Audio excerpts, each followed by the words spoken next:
Elias, a guy who writes about traveling, was lost. Like, really lost. His car died on a twisty mountain road, and a thick fog rolled in, like a giant, gray blanket. He had to walk, and after a while, he saw lights. He found a town, Stillwater. It looked old, like something out of a history book. The people were even weirder. They all smiled at him, but it wasn't a nice smile. It was watchful. They knew his name, even though he'd never seen them before. "Welcome, Elias Thorne," they'd say, their voices all sounding kind of the same, like a creepy choir. An old guy, Silas, who seemed to be in charge, gave Elias food and a room. He said they'd been waiting for him. But when Elias asked how, Silas just smiled and talked about old ways. A young woman, Martha, tried to warn him. She looked scared, like she wanted to cry. But a silent, thin man, Caleb, was always watching her, and he'd stop her from saying much. Elias tried to figure things out.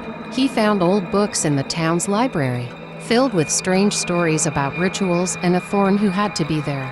He saw the townsfolk walking in a line, carrying lanterns and whispering words he didn't understand. Martha finally told him the truth. Stillwater was trapped. They did a ritual, a vigil, to keep something bad away, and Elias was supposed to be part of it, the sacrifice. Silas told him more. He knew things about Elias's past, his sad memories, his fears. He said Elias was meant to be there, to join Stillwater. Elias tried to run, but the fog was like a wall, and the townsfolk, who weren't smiling anymore, blocked him. He found a secret tunnel under the town. It led to a dark room with pictures of a monster, a shapeless, scary thing that needed the vigil to stay quiet. He learned that the people of Stillwater were tied to it, their lives part of its power. Martha told him it wasn't just him, Elias, but his family line, people like him, who had been sacrificed before.